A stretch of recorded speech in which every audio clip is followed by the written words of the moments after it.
we put so much focus on youth, and I love that. Don't forget about the adults. You've got to find a way to keep them inspired. They also are the bread and butter. They're the stability factor. They're the current stability of the organization, right? They are the known. They're not the unknown, like what's going to happen. Mm-hmm. So I think you have to balance those things. I think sometimes we just, in leadership and in the way we organize things and the things that we plan, we forget that adults need to be fed. Men need to be fed, you know? Even this masculine idea of the men need to be the strong ones and whatever. No, sometimes the men need to get together, and there's weakness there where they need to be together and strengthen each other the same way that the women do. And we just forget that organizationally, we have to make this an attractive place for the adults as well. A place that they want to come and that they're actually being fed.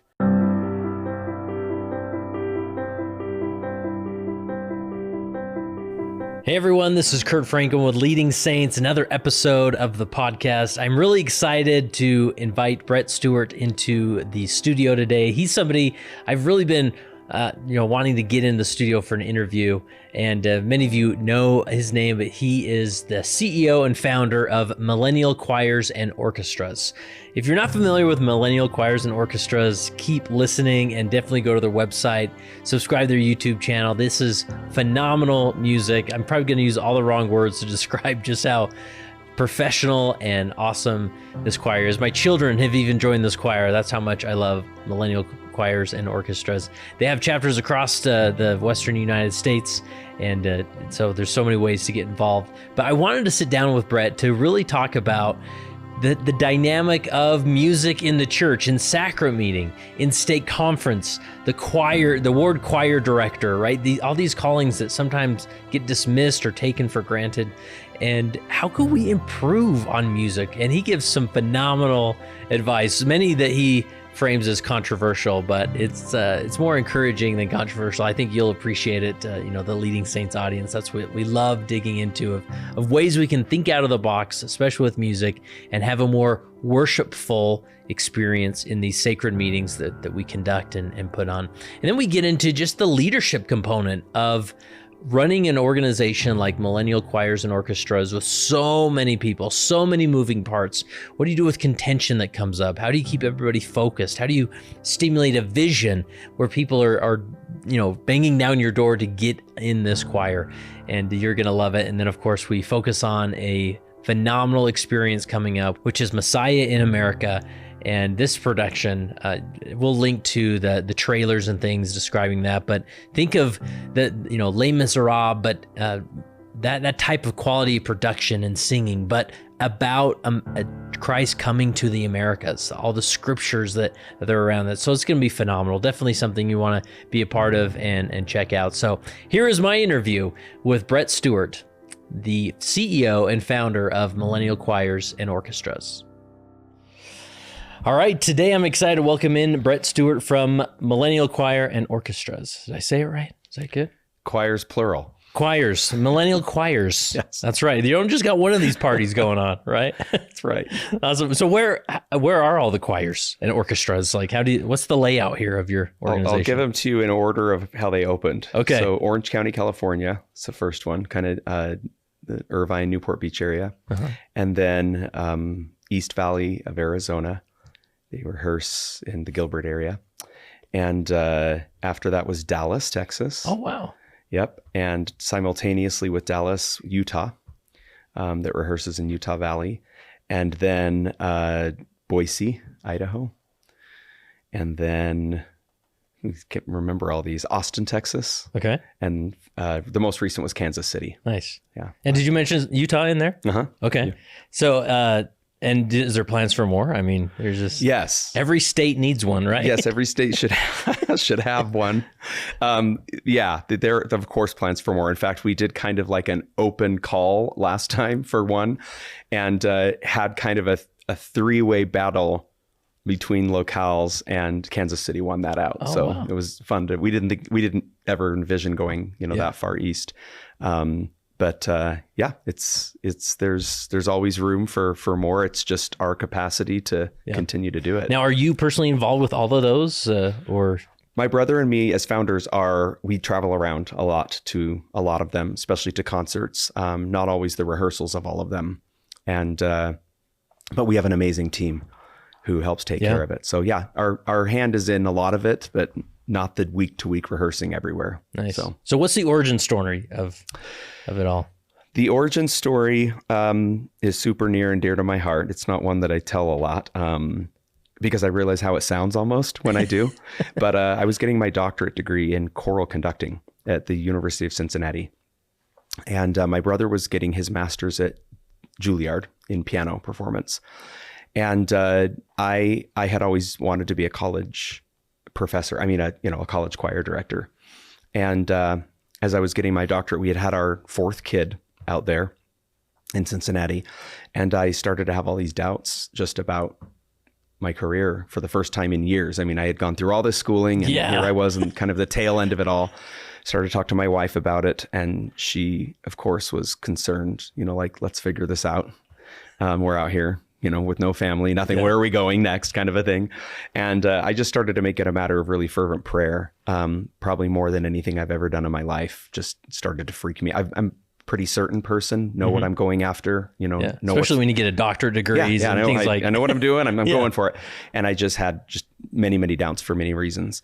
And it was probably months of just really, prayerful and teary kind of behavior to the Lord, just going, what am I supposed to do? Like, I've got to support this family. I've got to figure this out.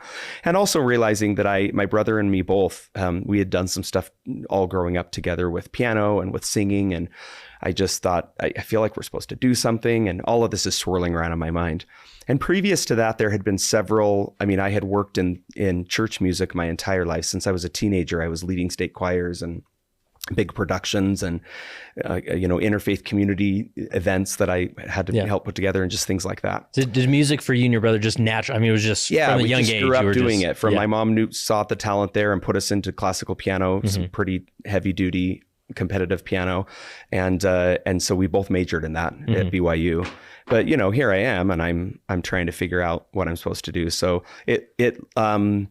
it literally was a dream one night. I had a dream and it was my high school choir director, not LDS, who was in my dream, and I was having a conversation with him and he said, you know what you're supposed to do.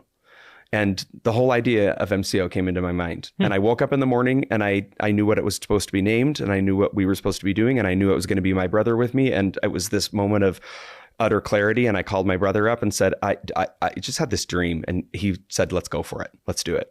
Yeah. No questions asked. Wow. He had a year to finish at Juilliard, but I went out to Orange County and him over the phone and me in person got it started. And it just kind of went from there year to year. And is this like a new concept, or are there other choirs like this? They're sort of independent? There had been other community, back in the day, I mean, they were all kind of Mormon choirs, they called them. You had the Washington, D.C. Mormon choir, and you had one in Seattle, and you had one in Colorado, and you had one in Arizona, and that by then had disbanded. But it was, these had been going on. And there was even one in Orange County. But it wasn't something people had mentioned it to me in my younger years. You should do one of these. And I just remember thinking that is the furthest thing from what I want to do with my life and my career. I actually, at one point, almost applied for USC film score program. And I mean, there were so many other directions that I would have chosen to go. So I think the Lord knew that he needed to hit me over the head in the way that he did, because it was, without a doubt, it was no question. And then of course, once I got into it, I realized I've been being prepped for this in different ways. My master's thesis was on, an LDS music topic, because that's what my professor my professor was Jewish, and there's a huge Jewish music tradition, and he just loved the Mormon music tradition. And he said, do that for your thesis, So I had been prepared for it. But it was, even though I knew it was what I was supposed to do, it was scary. I'm thinking, okay, and I knew I needed to make a career out of it. Most of the community Mormon choirs that had been formed were just, a choir, band director, or who knows, a surgeon, that just on the side was going and doing this choir. And that's just not the way that I roll. I just knew that if I was going to jump into this, it needed to be full-time, and it needed to be it needed to blow up and be huge. Yeah. And I can get into that later, why, but it's interesting. Yeah. And so away you went with building this organization, and was it just little by little, you started the first choir in Southern California, And without any thought of that we were going to grow to other locations. Really? That was so you not thought you're going to be the Southern California, Orange County Yep. choir. And it was just going to be the Orange County, and that was it. And then other communities started to hear about it. We had family in Arizona, and them and their friends, I mean, even came out to concerts in Orange County, and they're like, we want this here. We're like, oh, well, how are we going to make that happen? And then we did. And then the same thing happened in all of the other locations, that have existed. Just somehow there was some connection and some way that somebody found out about it and started getting the ball rolling for us. And then we came out and started it. Yeah. Yeah.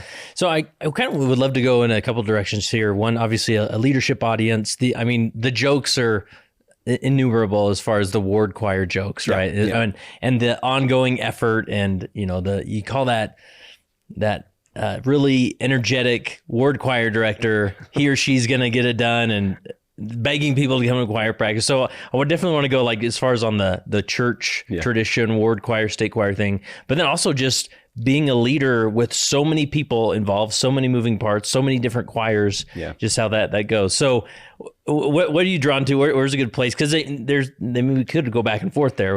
But we could talk, the whole leadership aspect of it and also organizational aspect on a local level, which is interesting because it's been 17 years. Most people don't realize one of the impetuses for, or however you pluralize that word, the one of the things that caused us to want to start this was just growing up in those programs. Like I had to go to ward choir since I was 12. Mm-hmm.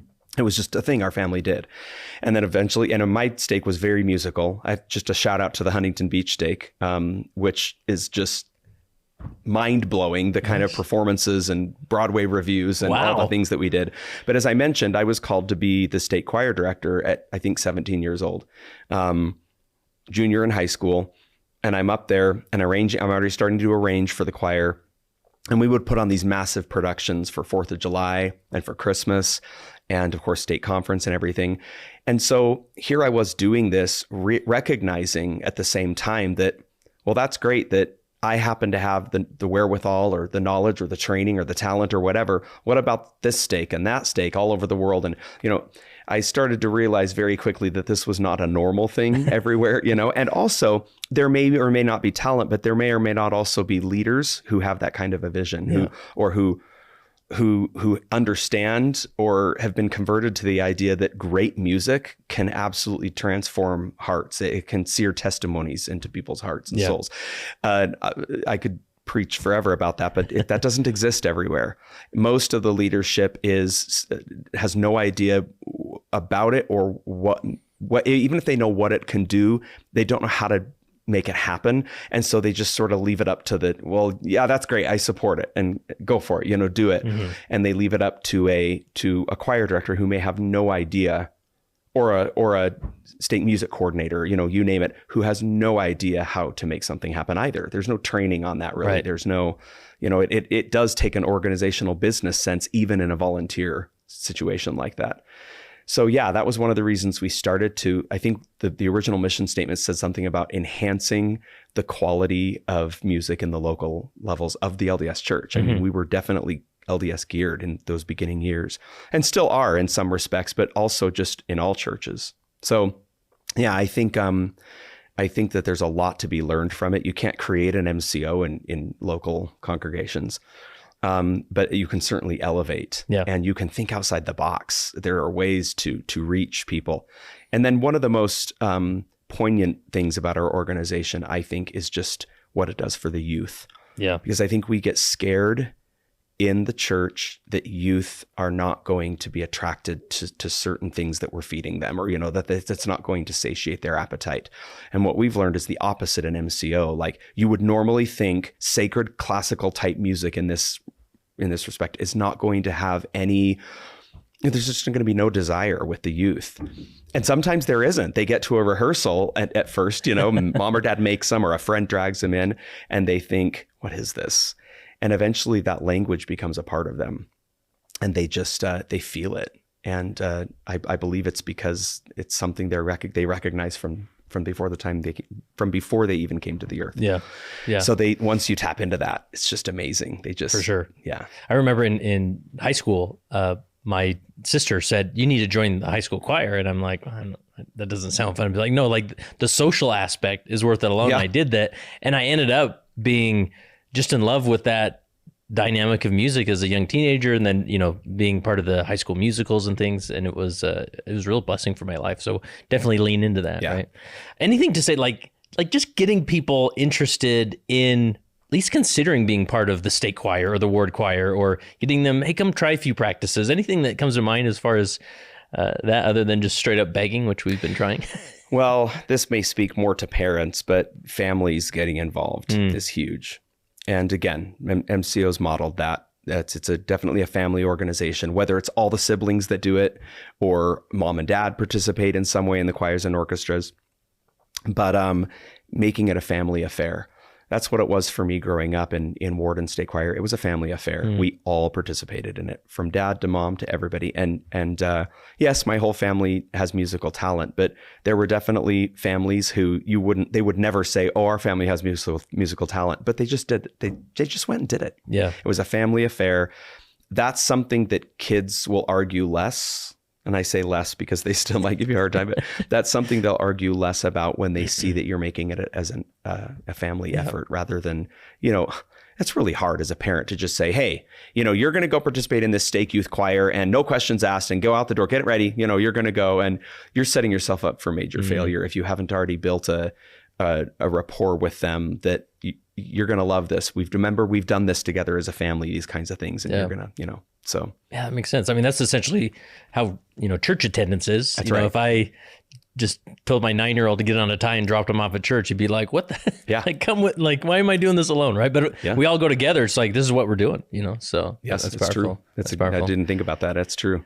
What about just like, I mean, you know, the typical state conference agenda, you know, roughly 2 hours, and, you know, typically there's a state choir there. And I remember being in a state presidency, I'd always tell the music director, the choir director of state conference, like, let's do this general conference style. And what I meant by that is I want to start the meeting, you know, like at 10 o'clock, the choir begins to sing, not like hello, welcome, you know, like, and that prelude type thing. But is there anything else we could do, just the simple things to really jazz up a state conference or even a ward sacrament meeting?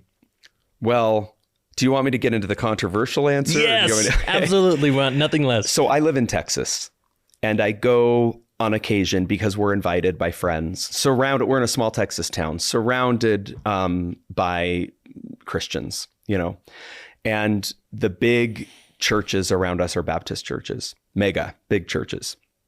And when I say that, I say it to kind of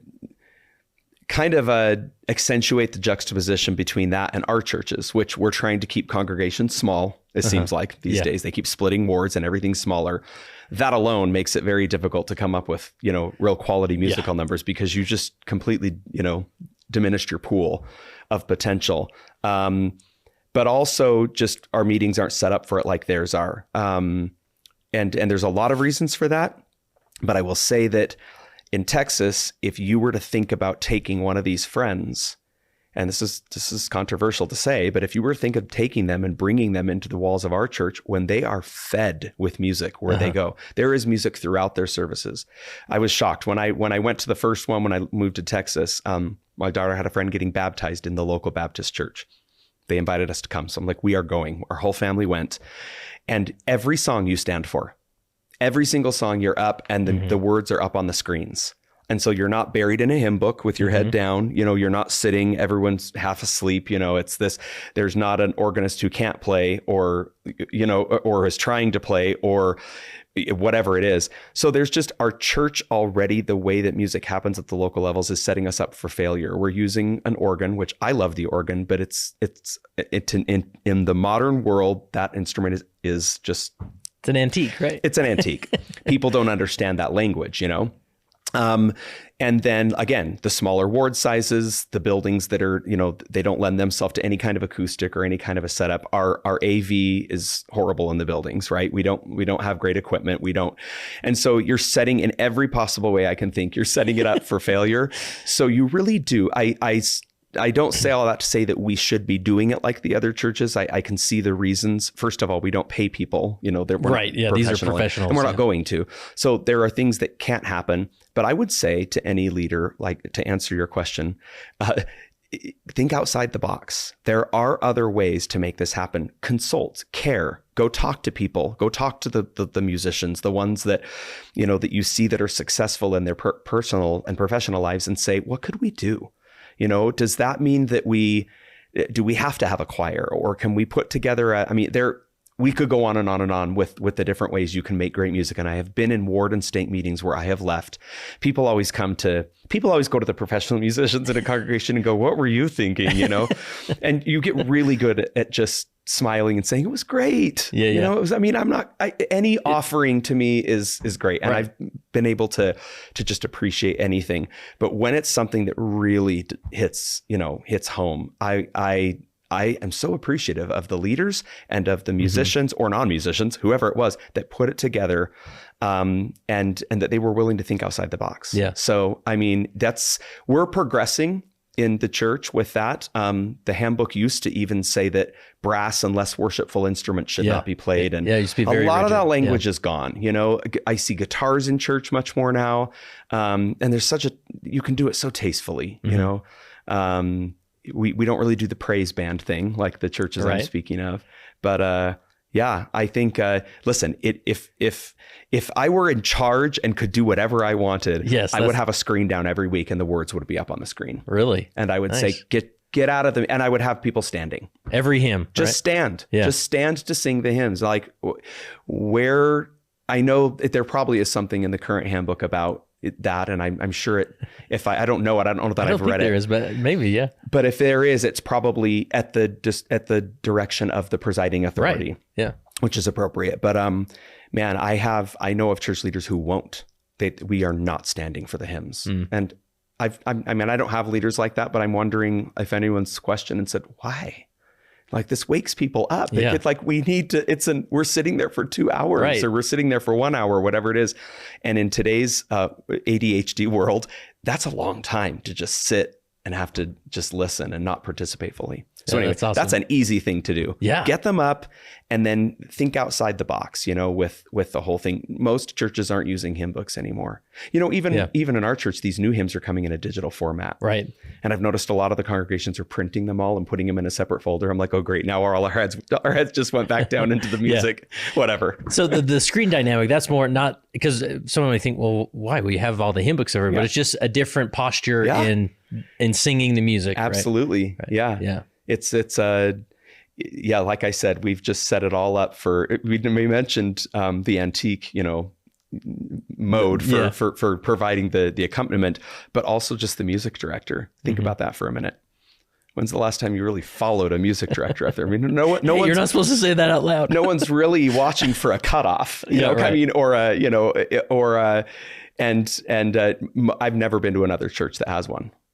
Of course, I'm in Texas again. Your typical Baptist church, they don't have a music director. No, either the music pastor's at the piano or he's standing there and he just starts to sing, and everyone. But it's pretty obvious what an introduction is.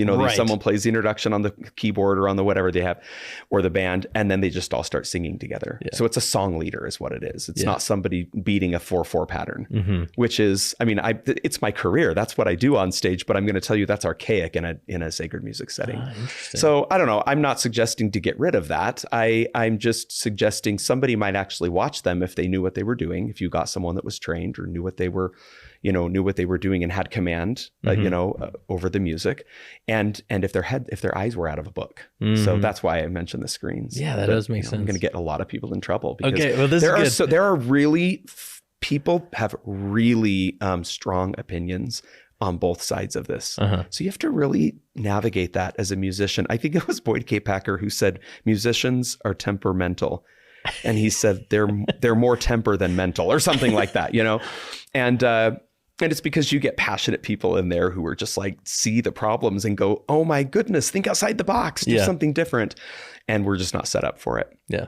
So I definitely keep my mouth shut most of the time. Well, not today. Okay. Not Any today. other? No, I won't today. I want to hear any other like controversial or outside the box ideas that you've seen that surprised you. That because again, you've addressed like the limitations that are there. So all things considered, the limitations that are there. Anything else that you could maybe seed the audience with? That I mean, some of them were just because I was in kind of multicultural places. I saw a small choir get up and do something in New Orleans. We were there actually for a BYU football game and went to a ward there.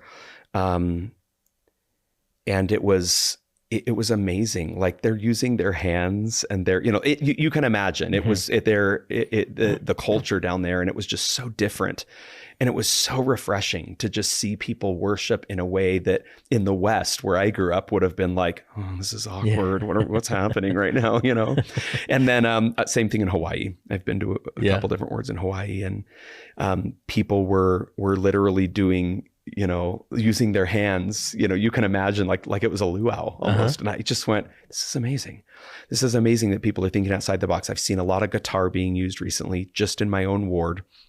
Last week, there was a quartet or a sextet of men that got up there and had a guitar accompaniment. That was it.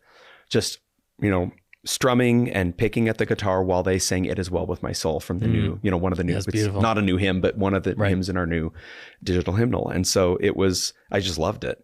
And the ward choir, here's another outside the box thing. Don't have a regular standing ward choir. I think the handbook actually still suggests that where possible, the ward choir sings every month and meets, regularly. I don't know of I might know of one or two wards of all the wards that I've been to or know of in all the places that I travel that actually can do that. And so I think obviously there's local adaptation, but I would say in order to not burn out all of you musicians, throw together a choir like that just for special occasions. Yeah. And then just have musical numbers and have, those kinds of things. Also, everybody loves when the kids get up, and I never see enough of it. We see a primary program once a year, and that's it. But they're learning those songs all year long. Yeah. And so who cares if once you've learned one of the songs, you sing it and then you sing it 6 months later for the program? We're okay with the greatest hits. We're okay with the best. I'm good with that. Yeah. We'll hear it again. But think of what that would do for your kids, the comfortability if they got up every few months and performed. So there's just a lot of different things like that people can do. I know people do stake music or multi-stake music workshops all the time. People listening to this might go, yeah, this is old news, all these ideas, but that's the sad thing. It is old news, but yet we get into these ruts. Yeah, we just get into ruts. So any leaders that are listening, it's pivotal that be on the forefront of your conversations and your councils and in your meetings. How's it feeling? Start asking people, how's the music feeling to you? You might, if people are honest with you, you might be surprised to learn that it's boring and uninspiring, and there needs to be something done about it. Yeah. So a word about that. I'm a huge, and I'm guilty of it myself, but I'm a huge fan of Doctrine and Covenants, section 25, obviously, about the music, and that it is a prayer. The song of the heart is a prayer. I don't even think it says like a prayer. I think it says it is a prayer unto me. And I think sometimes we like to think that it's like a prayer. It's just sort of like a prayer. It's not, the Lord didn't really say that the song of the heart or the song of the righteous is a prayer, but he did. And I think there's purpose in that. And I think we forget that. So now all of a sudden when music comes on in our church, whereas in a prayer, most of us would bow our heads, close our eyes, and completely focus on the words being said. If we're really doing it right. That's why we close our eyes and bow our heads, right? It takes away all the other distractions. Music is the time to go to the bathroom. It's the time for leadership to talk about what's coming next in the meeting up on the stand, whisper to each other about what's coming next.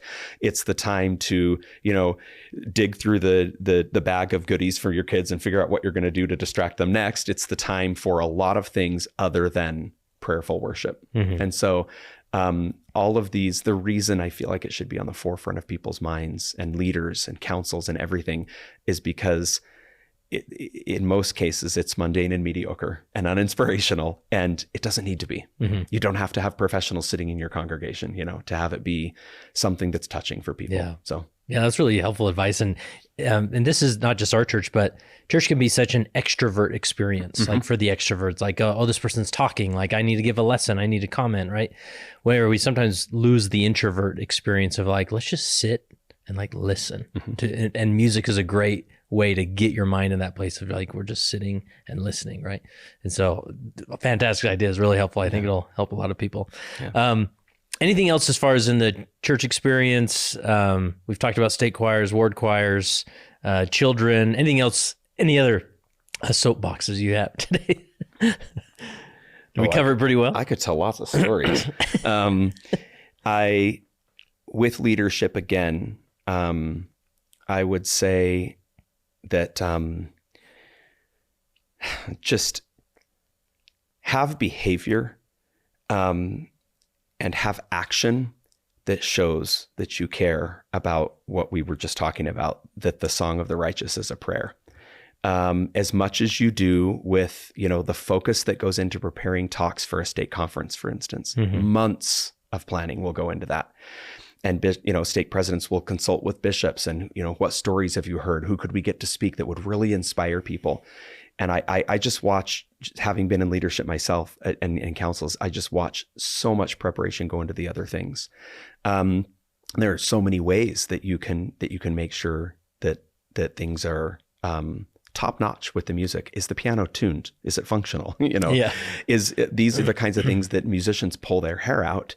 And it's not that people don't notice it. I have played on pianos before at church where I have come down and somebody was like, "What was wrong with that piano? Like, is there something?" I'm like, "Yeah, it sounds like I'm in a bar, like an old, like a honky tonk bar, and nobody cared to, and of course FM groups are supposed to be, maintaining all of that, but it often, I don't know the behind the scenes on that.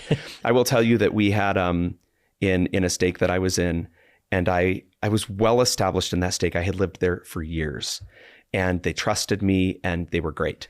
But even the stake leaders could tell, like, something's wrong with these pianos. What do we need to do? I said, you need to replace them. They're, as far as we know, these buildings are 40 years old, and the piano itself, they don't even have a record of where it came from. So it probably wasn't even new, because this was one of those old time stakes that like the members funded everything. And, it was, and so the pianos were falling apart, and they had kept getting piano technicians and tuners and specialists in there. And it was irreparable. There was nothing you could do. And so we started down that road. They finally had me meet with one of the facilities people that was in charge of the whole thing. The stake presidency member said, "Would you please come and talk to them?" Because they weren't wanting to replace it.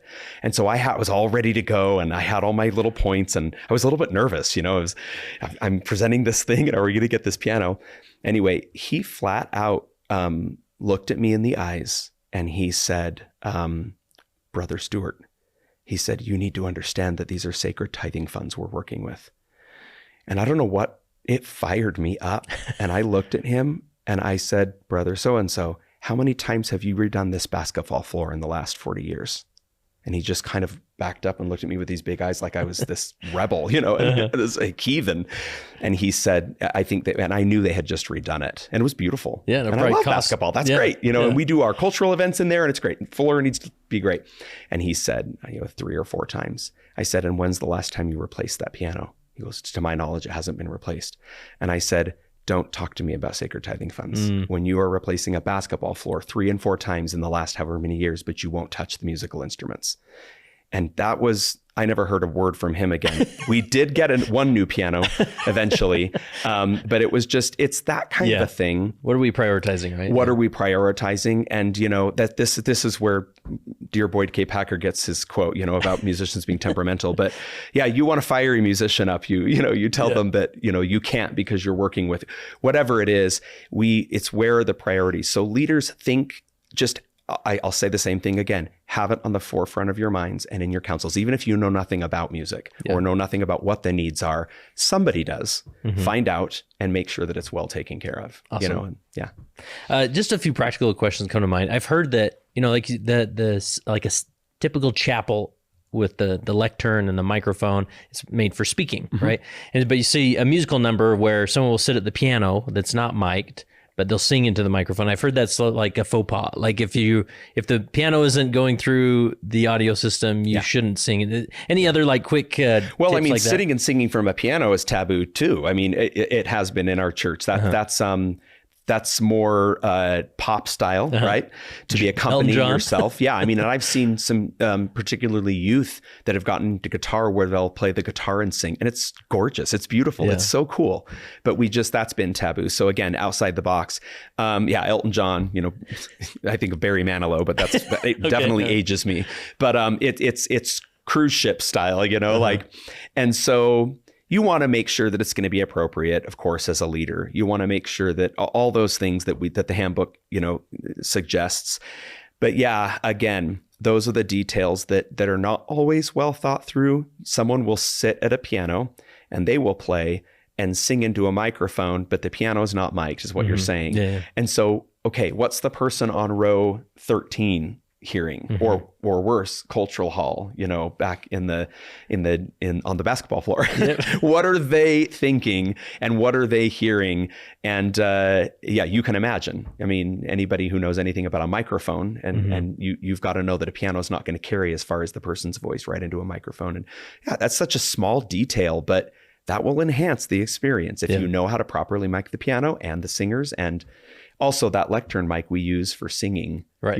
It's not even like a quartet, right? Where there's two people in the middle, or you can hear them, but then you can't hear everybody else. Yeah, it's just little things like that where a real just conscientious leader or a person the leader's put in charge that's conscientious would say, let's think through this formation. Let's think through how this is going to translate. Which I'm glad you brought that up, Kurt, because musicians even don't always think through that, and they sit and prepare. And they prepare and they prepare and they prepare, and they're all nervous, and they get up there and they present this thing and nobody can hear it.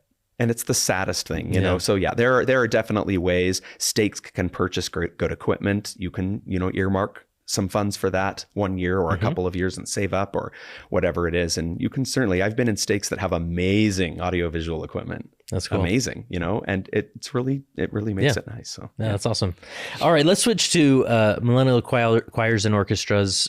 This is quite just the operation. So talking about leadership, like all the moving parts, all the people, maybe just give us what's the typical for a certain area, like who's involved. You got kids choirs, you got adult choirs. Like what are all the moving parts? So every locale has the following choirs. There is a choir for 4-year-olds to first graders. There is a choir for second graders to fifth graders, so basically older elementary. There is a middle school choir, 6th to 8th grade. And then there is a high school choir, 9th through 12th. There's also an adult choir. All those youth choirs are non-auditioned. Anybody can join. Anyone can register and be a part of it. As my kids have done. As your kids, And then the adult choir is audition. And so that's competitive. And then there's an orchestra, symphony orchestra, and that's also auditioned. So that's also competitive. So that's how many ensembles are in every locale. So you times that by the 7 locales, you can imagine. It's why I think we are around 5,000 plus participants in any given season in all those states. So, and the moving parts as far as organizationally, we have a central team. It's a nonprofit organization, but it's a corporation, obviously, like all nonprofits, and there's employees. We have about 27 or 28 employees who we call it MCO Central, and they kind of take care of the bulk of the work. But they're also the ones that the volunteers report to in all the locales. So in all of the locales, there are dozens of volunteers. There's a locale manager, there's a manager of the adult choir and a manager of the youth choirs and a manager of the orchestra, and there's somebody over attire, and there's somebody over, it just keeps on going. And then of course, as you can imagine, particularly for the youth, you have hundreds, sometimes thousands in certain locales, but hundreds at least of youth coming in those doors every week for a rehearsal. And so you have all these volunteer parents who are managing all of it. I always joke about the volunteer thing because in our organization, and this is different than in church or anywhere else, it's obviously voluntary. The voluntary nature of MCO is actually required. Oh yeah. So I feel like volunteer probably isn't the right word for it, but if you are a parent, if you have kids in, you have to volunteer for 2 rehearsals. Oh wow. And 1 concert. And that's how the magic happens. So we have coordinators that organize all those volunteers, and this is no different than when you're on a soccer team and you have to bring treats twice. Yeah.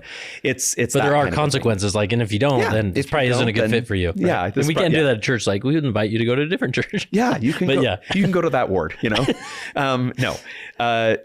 So there is an advantage of being, it's in some respects, it's very similar, the volunteer aspect, and in others, it's like, no, you need to do this. But I will say this, and here's something that I can kind of, as I'm talking about volunteerism and as I'm talking about organizational aspects, something that does relate to church leadership, I would say, is just inspiring people to do the job. Just because you can't just send them away or say, this isn't the right fit for you if you're not willing to volunteer. On the flip side, you can make it exciting for people to be a part of something and to volunteer for something. We don't think about that a lot in the church. We just sort of you just say yes to this if I ask you, and I've learned the hard way through 17 years of this that if you want to keep volunteers around, and even if there's a shelf life to it, we try to have a shelf life. Actually, you want to pass the torch, you want to shuffle that deck. But if you want things to be happy and successful, and you want people to come back and all of it, you have to create an environment that they are just loving what they're doing. They're loving what it's all about. And I think in the church, it's almost like we feel it is our privilege, or it is just a given that people are loving it, or that they are, they subscribe to the doctrine, therefore they're all in. Or this calling came from God. This calling came from God. You better be on board. We're not all in. Right. Not all of us are always. In fact, most of us probably aren't all in all the time at different stages of our lives. And so then it behooves a leader or leadership, councils and stuff to set a mood and create a climate that is 100% welcoming. And I want to be a part of this. I want to be on your team, because what you're describing and the way you're making it sounds absolutely desirable to me. Like I want to be a part of that and do that. And there's a good jillion ways you can do that. I mean, there's so many. I'm not going to sit and give people those ideas. Those are people have way better ideas than I have. But we've realized that in MCO that there's a mission and a purpose there, and also just the way that we talk about it. We're very visionary, very, very visionary. It just this is the greatest thing to be a part of, and we will remind people of that and remind them the reasons why. I'll give one example. I talk a lot, and I alluded to this before. I talk a lot about the size of MCO. And my brother, he loves to say this was never meant to be small. And I think we've had some people over time, maybe that haven't seen the result of something big yet, kind of question why. Why do you care that so many people be a part of it? And I think it stems from just the idea that there's strength in numbers. And I've read, you read about praise and worship in the scriptures. Everything from Solomon's temple dedication, so to speak, and the trumpets and the hundreds of singers and the whole thing. You read it from the New Testament all the way to prophets who've had visions. There's a couple that are my favorites. First of all, I love the Christmas story. I absolutely love the idea that this one angel announcing to the shepherds the birth of Christ is then suddenly, it says, and suddenly there was with the angel a multitude of the heavenly hosts. I love that it was multitude and hosts. Big words, never meant to be small, right? Yeah. I imagine those were probably some of us, or if not all of us, and that were part of that angelic choir. And of course, in Luke, it says the word saying, and I think the scribe was having an aneurysm when that happened, or something, or a little stroke. Yeah. I believe that those angels were singing glory to God in the highest, and on earth peace toward men, because you have other scriptures like in the Book of Mormon when Lehi looks up into the heavens and he sees God. And he says he saw numberless concourses of angels in the attitude of singing and praising their God. There's two big words again: numberless concourses, multitude, hosts, all these words. Then Alma, we just read this a few weeks ago. Alma has a similar experience where he saw what his father Lehi saw. He says, quotes it exactly. And he says, numberless concourses of angels in the attitude of singing and praising their God. And then he says, and I did long to be there. He adds a little addendum that Lehi didn't say. And I thought, that's it right there. We long to be a part of something big and great and inspiring. And I just had that happen at the BYU football game. I was there. On this past week? I was there too. I was at that game. And it was so loud. Was it the Kansas State felt game? Sorry for the other team. It was so loud in those stands, but I sat there and I watched. First of all, I thought of all those people buying tickets, and I know what I spent on my ticket. And I thought, we will do this for sports without even questioning, but you get there. And I thought, what would this experience be like if I were the only one in this stand? This thought occurred to me. Everyone else is just enjoying a game, but Brett Stewart's sitting there thinking of a philosophical concept. And I just sat there thinking, what would happen if there were only 10 of them, just me and my family? What would happen if there were only 50 of us? It would have been a completely different experience, Kurt. The experience was what it was. First of all, yes, they played. But what would it have done to the team if there was only one person there? And the teammates commented after how much the crowd helped. Yeah. How could a number 13 ranked team played if it was only one person in the stands compared to how they played when there were, 64,000 did they announce? So I just thought about that and thought, man, there is strength in numbers. There is something to numberless concourses in a common cause. And that's the other thing. We all had a common cause. We all had our white shirts on. We love BYU. We're there, and I just thought, this is what we are trying to create. It's in our wiring. It's in our wiring. This is, and rightly so, there's gajillions of us, right? Think of the pre-existence, think of the war in heaven that we speak of, and think about the council in heaven we talk about when we stood up and literally fought for the Savior's plan against a side that was against it. And I think you're right. This is in our DNA. It's in our spiritual DNA. And I love that concept. So yes, for MCO, you are gathering the masses for that reason. But back to the point, you have to inspire them and keep them coming and get them recruiting and get them building and become ambassadors for your cause. And I think, man, the church is no different, and leadership in the church should be no different. Yes, it speaks for itself, but so does the music that we perform. It speaks for itself. But you have to rally people behind your ward or your state cause, and it's got to be more than a simple mission statement, or it's got to be in the way that you in the product that you're providing week to week. And that doesn't have to be pomp and circumstance. It could be, is this a worshipful place where people want to come to the altar, so to speak, come to the sacrament table and do what they're actually supposed to do? Or are there things that we're doing that are distracting from that?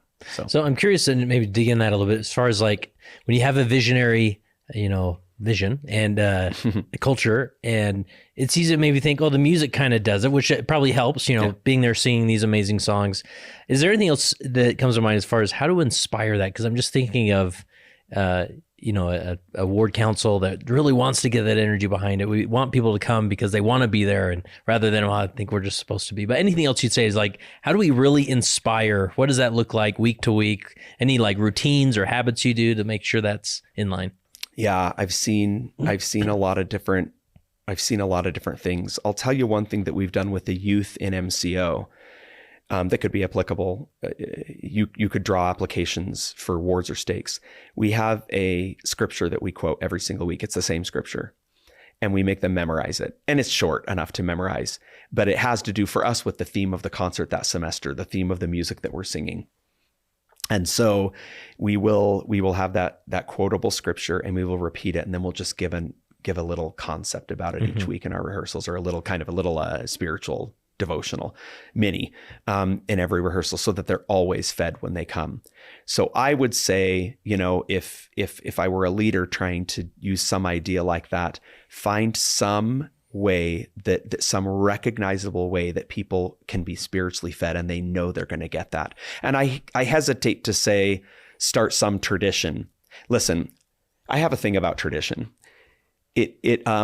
My mom always used the quote, the pendulum always swings, and it always swings one way or the other. We went through, I don't know what period of time we're in right now. I don't know exactly what we're in, but we went through a period of time in the church where tradition was also taboo. Like, don't do that just because it's tradition. And of course the pendulum swung, and everything gets, throw the baby out with the bathwater, where you stop after all of that years later and look at it and go, now it's boring. Now we've just done away with all the cool things. Now and I think that there is definitely a meet in the middle on this. I think that you can start some traditions, or have a tradition that goes on for a year, and that it's, something people can look forward to. What is the scripture is it Moroni chapter 6, where they talk about church? Which is interesting to me, because this is Moroni writing, right? So, and you're thinking of what the church would have looked like in his day. It's falling apart, but he also is commenting like there was these times that it was really great. And so it says that the people did meet together oft to fast and to pray or whatever. I'm completely paraphrasing, right. And to speak with one another concerning the welfare of their souls. I love that. That line is the social aspect to me. This isn't just about praying. It's not just about taking the sacrament. It's also about people coming together and having a social network to speak with one another about the welfare of their souls. I love that, the welfare of their souls. You don't just get into welfare of their souls in Sunday school class with the teacher up there giving the come follow me lesson. So I think I would think of ways to really feed people. It's easy for us in MCO because the music just kind of does that. But think of ways and traditions and things that people can look forward to, and that's why I mentioned all the music stuff. Can you imagine if all of a sudden you told we get excited about one tiny little announcement in General Conference. I remember the quote when Elder Holland got up after all the changes and said, some of us have weak hearts, like he's joking about all the changes that were going on. And, yet other people are going, bring it on. Yeah. Give me more. Like that was nothing. Let's go for it. We're really excited about change. Can you imagine if all you did was the things that I mentioned before? We're going to stand for the hymns and we're going to put words up on the board and we want everybody singing and looking up and having this be a communal experience. Mm-hmm. That alone, people would go, our ward's fun. Yeah. Yeah. We just do things different. It's just so, I don't know. Yeah. That's awesome. That's helpful. I'm curious about, you're talking about, you joke about the temperamental nature of musicians and the passion that's there. How do you handle that conflicting of passion, especially you work with your brother? Maybe he wants to go right, you want to turn left. Yeah. And how do you work through that? What does that look like? Any tips when you have those passionate voices? Yeah, because there's no hierarchy there, right? There's no deference to an authority or where you just say your piece and say, but I'll support whatever. It's not like that. So we'll talk through it and be very open. We're super open with each other. Everything from, because we're also the composers, we're composers in residence for MCO. Mm-hmm. So we wear multiple hats. But whether it's administration, whether it's musical things, whether it's composing, whatever it is, if one of us, we've decided, it's kind of become a thing where if one of us is super strong opinionated about it and the other isn't, then you just let them go with it. We trust each other, If neither of us have an opinion about it, we usually defer to somebody else in the org. So can somebody figure this out? Like we don't really care, but we want it done well. And we know other people can do it better or have a better idea than we have. If both of us have a really strong opinion about something, then we will hash that out back and forth, back and forth, back and forth. And we've always been able to come to a compromise. It's just either after a lot of heavy discussion, one person realizes, you're right, I'm not as passionate as I thought I was, or as you are, or we'll either shelve it or we'll say, can we come to some kind of a meet in the middle on this? And I can't even give you an example of what that would have been. Yeah, we don't. That's rare. Yeah, that ever happens to us. But you recognize when it comes up and saying and to sort of gauge where's everybody at. You seem really passionate. Go with it, or right. We'll talk it through. We'll figure it out. Yep. That's awesome. Any other leadership principle, running an organization that we can fit in here before we wrap up? I'm going to do a pitch for a personal pitch. Okay. For how I feel. Perfect. We talk a lot in the church about youth, and rightly so. And we do it in again, similarities. We do it in MCO. That's the bulk of our participation, just because of the fact that we've got 4 or 5 choirs of youth and only 1 choir of an adult in each locale. But we put so much focus on youth, and I love that. Don't forget the adults. Don't forget about the adults. Yes, the youth need to be fed now so that they aren't the ones leaving, that they're disenchanted and with bad experiences and all of that. But you also have adults, and when I say adults, I mean young adults too, but all the way up. You've got to find a way to keep them inspired. They also are the bread and butter. They're the stability factor. They're the current stability of the organization, right? They are the known. They're not the unknown, like what's going to happen. Mm-hmm. So I think you have to balance those things. Bishops are obviously, and bishoprics have charge over youth, particularly, rightly so. And, but I think sometimes we just, in leadership and in the way we organize things and the things that we plan, we forget that adults need to be fed. Men need to be fed, even this this masculine idea of the men need to be the strong ones and whatever. No, sometimes the men need to get together, and there's weakness there where they need to be together and strengthen each other the same way that the women do. And this is, we get along, and we're all in callings over the youth, right? Be it seminary or Sunday school or in the presidencies or bishoprics. And we just forget that organizationally, we have to make this an attractive place for the adults as well. A place that they want to come and that they're actually being fed, make sure that the teaching is top notch, and that the things that we're providing are, that it rises above mediocrity. I'm terrible at remembering quotes, but one of my favorite quotes ever, it actually hangs in my office at home, and so I should have it memorized. But it was President Monson, Thomas S. Monson, and he was actually speaking at a funeral of a woman who had served probably in a general primary or relief society presidency, I forget. And he said, she lifted us to a plane of excellence. And anyone who's been lifted to a plane of excellence is never again content with mediocrity. And it is my absolute, I think I actually nailed that quote. No, I love it. I think that was it. But my brother and I have built MCO on that philosophy. Anyone who's been lifted to a plane of excellence is never again content with mediocrity. So that's my youth have a different concept of what is mediocre and what is excellent. Maybe they just haven't lived long enough to know yet, but adults have. And so adults come into a ward or a stake setting and they sniff and they root out mediocrity immediately. You cannot hide it from most adults. And there may be people that disagree, that say, they just need to have a better attitude or have a better spirit about them or whatever. And that's one way to look at it. It is. And the way that I suggest is provide something better. Yeah. We're better than that. And we have all this talent. God's given us so much creative power and so much, so many creative juices. Yeah. And they flow within us. And there's this creative DNA in all of us. Get creative, think outside the box, and make these meetings places that people want to go, that they can't wait to go. I love it. So I love it. And on that note with creativity, tell me about the arrangement of Messiah in America. Is there a story behind that? Yeah, my brother came to me about 14 years ago, I believe it was, and said, I want you to write, back then we called it an oratorio, which is Handel's Messiah, think Handel's Messiah. Okay. I want you to write an oratorio on the story of Christ coming to the Americas. Like Les Mis is another, Les Miserables is another thing. Les Mis is more like how we're turning it into now. That's more Broadway musical, right?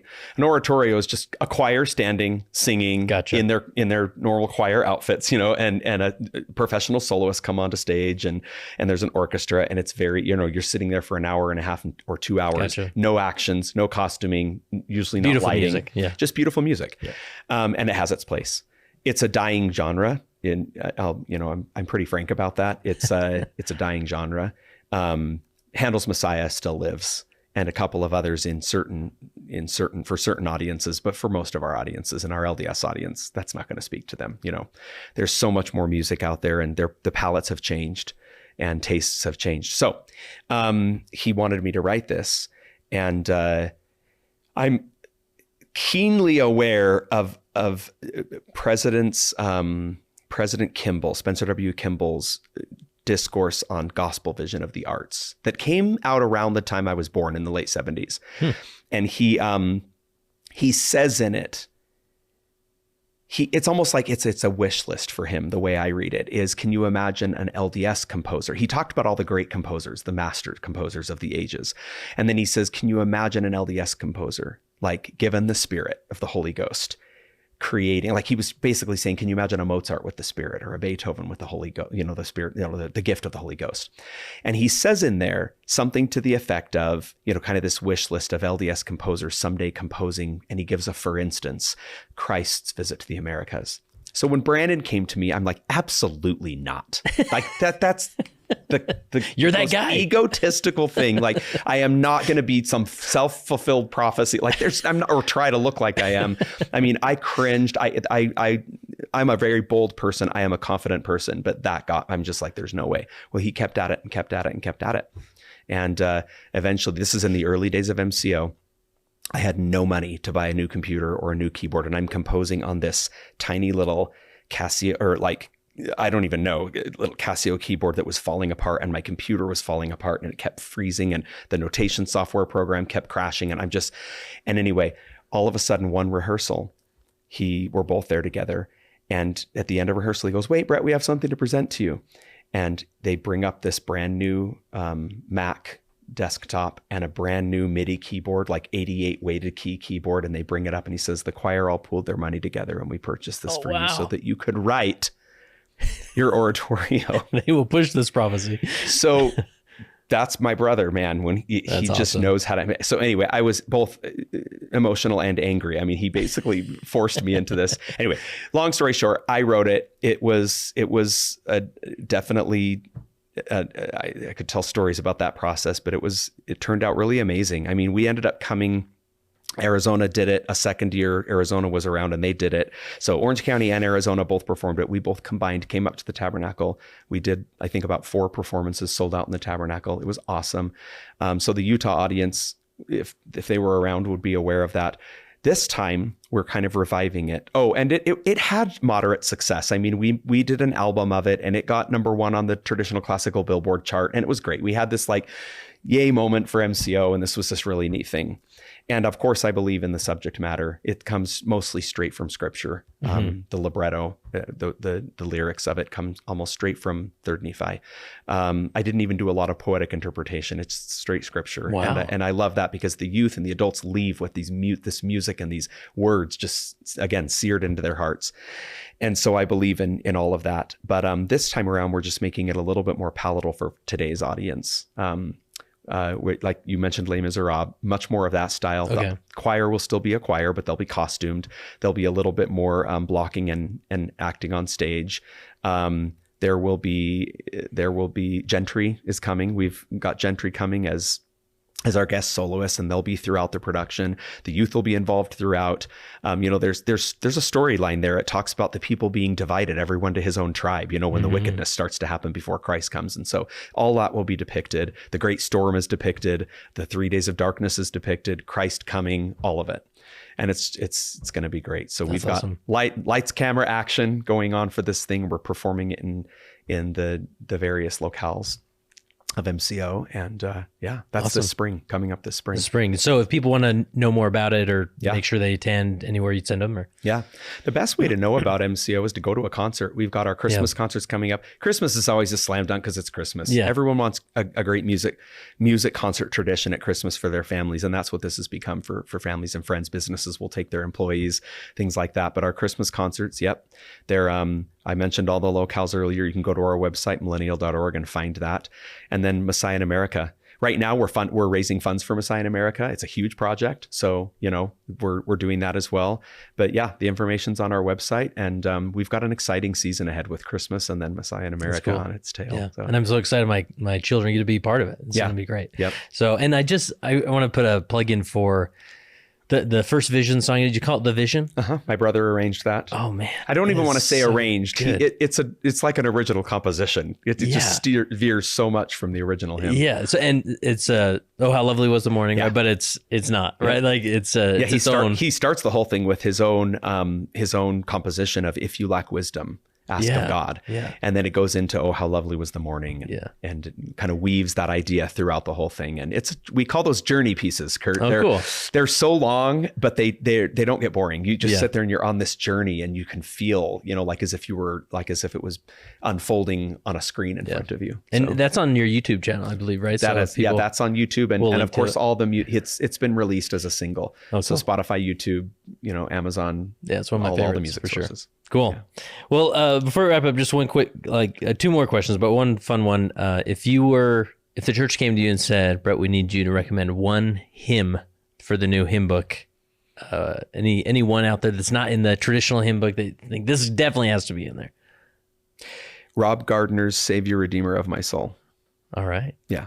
Okay. That's the one I would recommend. Everyone go listen to it. We have MCO has a recording of it, but also Rob, there's several recordings of it out there. You can find it. Cool. And it's one of the most beautiful. I mean, we have a Savior, Redeemer of My Soul, I believe. Do we in our hymn book that nobody knows? But I've heard it in. He wrote new music to it. Yeah. For one of his productions, and it's stunning. I hope Awesome. it gets in. Awesome. I'm sure people already recommended it when they did their, they're all those open entries. call. Yeah, exactly. Last question I have for you, as you reflect on your time as a leader in several ways, as a leader in the church or in Millennial Choirs and Orchestras, how has being a leader helped you become a better follower of Jesus Christ? Oh, that should be really easy to answer. I don't know. How has my time as a leader helped me become a better follower of Jesus Christ? Oh, you know what? That is an easy answer. Compassion. I've learned the art of empathy and compassion. I hear, especially in MCO, I hear some of the most heart-wrenching stories.